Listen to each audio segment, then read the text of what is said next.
Custo de vida, emprego e desemprego, cesta básica, tarifas públicas, salário mínimo. Agora, na Brasil Atual, a análise do DIEESE. É isso aí, agora nós vamos conversar com a economista do DIEESE, Renata Belzunces. Bom dia, Renata. Bom dia a todo mundo que nos ouve e nos vê. É verdade, a gente aqui tem transmissão também pelos nossos canais no YouTube, além da Rádio Brasil Atual e da TVT. Renata, o DIEESE divulgou uma nota técnica nesta semana com o título Brasil pós-pandemia. Mais do mesmo? Ideias urgentes para o futuro do trabalho e do meio ambiente. E a gente sabe que a pandemia do coronavírus acabou aí gerando também uma crise que é econômica, que é social, além de sanitária. E a partir desse momento estamos aí redescobrindo algumas coisas, por exemplo, como a importância das políticas públicas, não só aqui no Brasil, mas também em outros países no mundo. Aqui, particularmente, a gente vê aprofundados os efeitos da nossa histórica desigualdade social.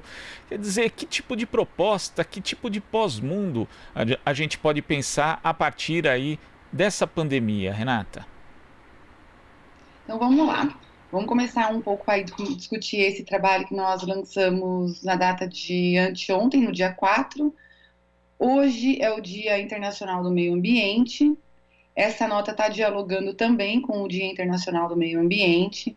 Esse futuro que nós estamos, vamos dizer assim, cutucando, que nós estamos colocando para o debate, ele está muito relacionado a como o trabalho se relaciona com o meio ambiente.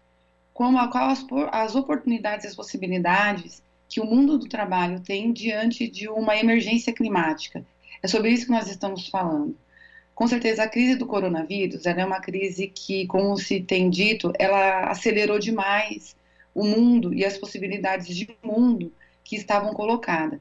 Essa aceleração, ela tem colocado uma responsabilidade para todos que vislumbram o futuro, para todos que estão disputando os rumos desse futuro, os trabalhadores que querem mais empregos, melhores empregos, as mulheres que querem mais direitos, os negros que não querem mais a violência policial, e nem no Brasil, nem nos Estados Unidos, nem em nenhum outro lugar do mundo. Esse futuro, qual é a cara que ele vai ter? Qual é o que nós desejamos? Então, nós estamos colocando isso para o debate do ponto de vista dos trabalhadores. Voltando, então, um pouquinho para a questão do meio ambiente, que é o foco em que a gente discute lado a lado o trabalho e o meio ambiente. Hoje, é Dia Internacional do Meio Ambiente, é um dia que é comemorado desde 1972, quando aconteceu a primeira conferência da ONU em Estocolmo, na Suécia. Ficou gravada essa data, e ela tem sido comemorada reiteradamente.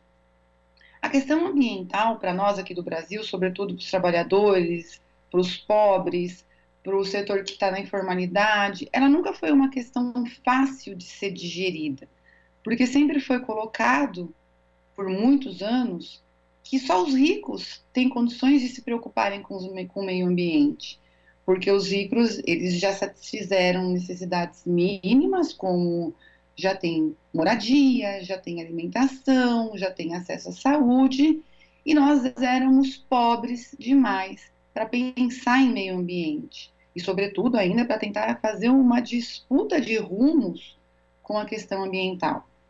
Então, para nós, do chamado Sul global, que é muito mais um conceito político do que geográfico, nós deveríamos ficar na situação de aceitar que os investimentos que viessem para o Brasil, ou países como o Brasil, fossem investimentos que não tivessem preocupação com a questão da poluição ambiental, da saúde e da segurança do trabalhador, no entorno com a comunidade. E muito menos os nossos governos deveriam ser mobilizados para terem políticas ambientais que evitassem ou diminuíssem ou parassem até mesmo a emissão de CO2, desmatamento e toda essa questão que a gente vê hoje tão presente no nosso país. Hoje, isso mudou um pouco de figura, porque hoje nós vendemos para o mundo inteiro e o mundo inteiro tem aumentado a sua preocupação com o meio ambiente. Então, por exemplo, hoje é um risco, e isso eu estou falando em questões, assim, em termos até muito mercadológicos, vamos dizer assim, mas hoje é um risco você ser um poluidor.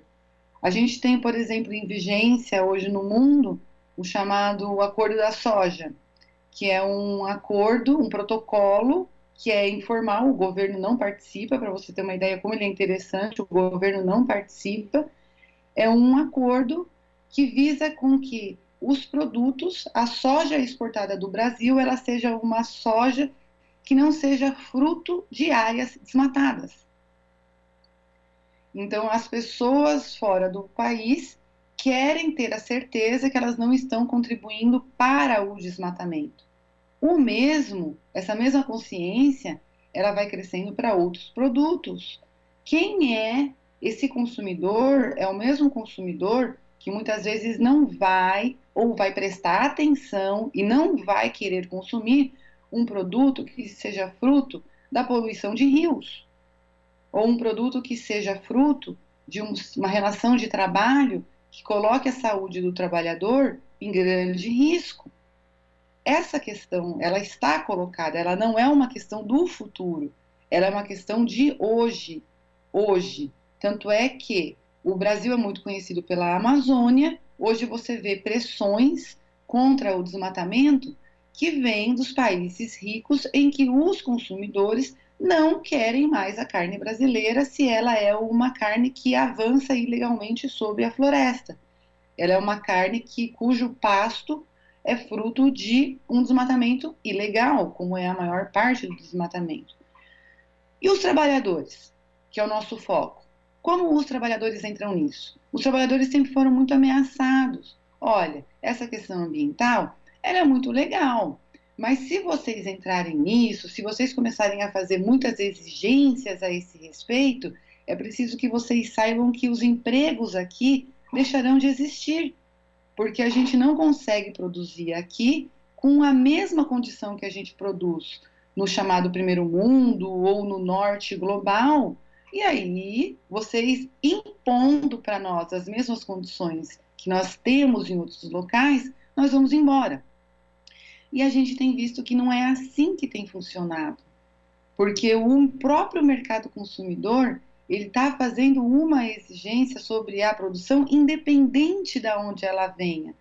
Então, se a produção ela também se globalizou, o olhar do consumidor ele também está se globalizando e atento a essa questão.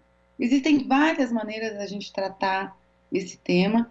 Eu estou colocando aqui uma preocupação fundamental, que é da necessidade hoje do próprio trabalhador se preocupar e da sua representação, dos sindicatos, se preocuparem sim com todas as questões ambientais, com o entorno onde ele produz, com a cadeia produtiva que está envolvida, com a sua saúde, com a sua segurança, porque se assim não o fizer, ele pode ficar de fora do mercado e pode perder o seu emprego, porque o mercado consumidor está cada vez mais atento a essa questão. Tem algumas iniciativas, inclusive, que são destacadas na nota técnica, né, que podem servir até como norte, né, para essa transição ecológica. Temos aí o plano do Green New Deal, né, que foi consolidado ali pela congressista estadunidense Alexandria Ocasio-Cortez e que foi incorporado na campanha de Bernie Sanders à presidência, à postulação à presidência da República pelo Partido Democrata. E no Brasil nós já tivemos exemplos também de iniciativas nesse sentido, como a Aliança dos Povos da Floresta, a época ali em que o Chico Mendes promoveu, na verdade, um grande encontro, seringueiros e lideranças indígenas, à época ali eram vistos, até um via com desconfiança o outro, e eles conseguiram conversar e se aliar, né, no sentido de preservar a floresta, o que é algo que eles já faziam naturalmente, tanto os seringueiros quanto os indígenas, e dali inclusive ficou esse grande legado que são as reservas extrativistas, que se não existissem hoje o desmatamento no Brasil estaria muito mais avançado. Então existem modelos, existem iniciativas para a gente fazer essa transição ecológica, não, Renata? Foi muito legal você trazer esses elementos que estão na nota, porque quando nós lançamos a nota, algumas pessoas falaram: poxa vida, mas vocês estão sonhando demais. Nós temos hoje um ministro muito desmatador, muito negacionista das mudanças climáticas, e vocês estão num futuro muito distante dessa realidade.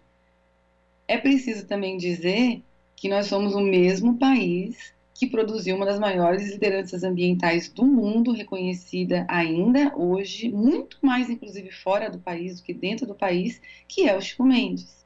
O Chico Mendes ele foi assassinado em dezembro de 1989. As condições eram tão ruins ou piores como hoje.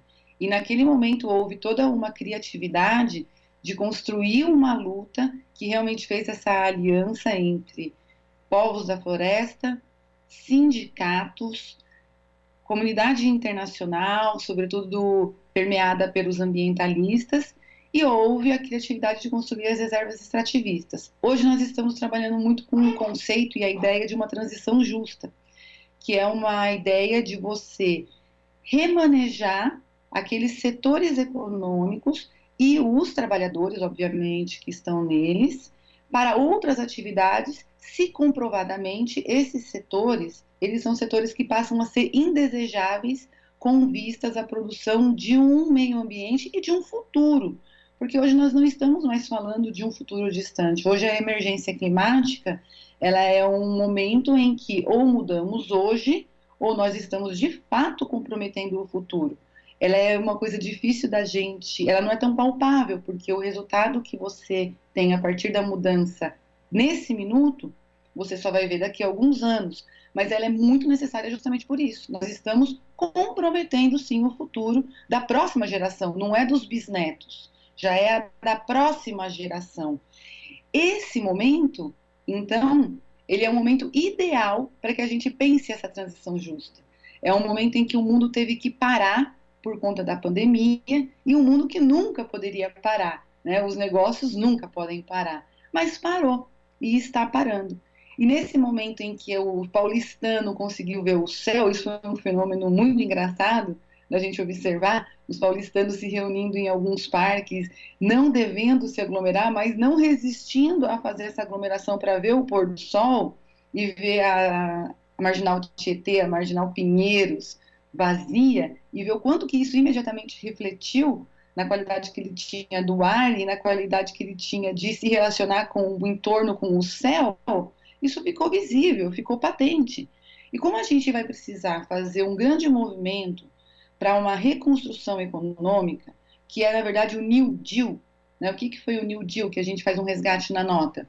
O New Deal é uma tradução para um termo em inglês que significa grande acordo, que foi um grande acordo promovido nos Estados Unidos após a crise de 29, em que empresas, sindicatos, governos, setores da sociedade tiveram que entrar num acordo e promover grandes investimentos que tirassem a economia da situação de depressão. Nós tivemos 2 anos de crescimento negativo, nós estamos há 2 anos nos arrastando e certamente nós teremos crescimento negativo esse ano. Para sair dessa situação, um Green New Deal brasileiro seria uma hipótese e uma necessidade incrível, mas não fazer mais do mesmo, como nós estamos sugerindo na nota. Fazer com que esses investimentos eles realmente sejam feitos em setores e de maneira a proteger os empregos e a melhorar o meio ambiente. Então, isso significa o quê? A gente vai destruir a Petrobras, a gente não vai mais produzir petróleo. Não, não significa imediatamente fazer isso, mas significa você rumar, sim, muitas vezes para isso. Mas o que a gente vai fazer com esse trabalhador da Petrobras? Primeiro, que quando a gente fala de uma transição, a gente não está falando de uma transição de A para B. A gente está falando de uma transição grande, de uma transição que envolva vários setores. Então, quando a gente fala, olha, talvez o emprego melhor não seja para o futuro na indústria de combustível fóssil, nós estamos dizendo que existem N outros setores, como o setor de infraestrutura, quando a gente vê que muitas pessoas numa pandemia não têm condições de lavar as mãos, o setor de serviços, o setor de cuidados, é o setor em que mais a gente vê a importância que a gente não dá no dia a dia e que a pandemia também trouxe, como essa economia do cuidado, ela tem funcionado e ela é importante. Transporte, Se a gente está falando de não poluir, ou de diminuir as emissões, ou de zerar as emissões, nós estamos falando de investimentos massivos para que transportes públicos sejam utilizados em detrimento do transporte individual, e para isso a gente vai precisar alterar a nossa rede. Nós estamos falando de valorização do trabalho reprodutivo também, do trabalho não pago, que é o trabalho muitas vezes feito pelas mulheres. As mulheres têm um papel fundamental nessa transição, porque todo o conhecimento que elas têm e todo o não reconhecimento que nós temos até hoje, ele precisa vir à tona e vai vir à tona nessa transição justa. Agora, evidentemente, nós temos um governo federal que não nos ajuda nisso, mas também a gente tem várias iniciativas, sobretudo tratadas no governo dos estados do Nordeste, que vem atuando nesse sentido, que vem observando a possibilidade de investir em energia renovável e vem trazendo iniciativas, sim, nesse momento duro, para que a gente faça uma transição para aumentar a energia renovável na nossa matriz energética. Então, mesmo nessa situação, na nota tem exemplos ao redor do mundo, e muitos outros, né, existem, mas no Brasil existe sim hoje algumas iniciativas, eu diria que muito focada no Nordeste, devido à condição política do consórcio do Nordeste de ser mais progressista hoje, mas existe também a necessidade imperiosa dos trabalhadores e dos seus sindicatos colocarem sim os termos da transição justa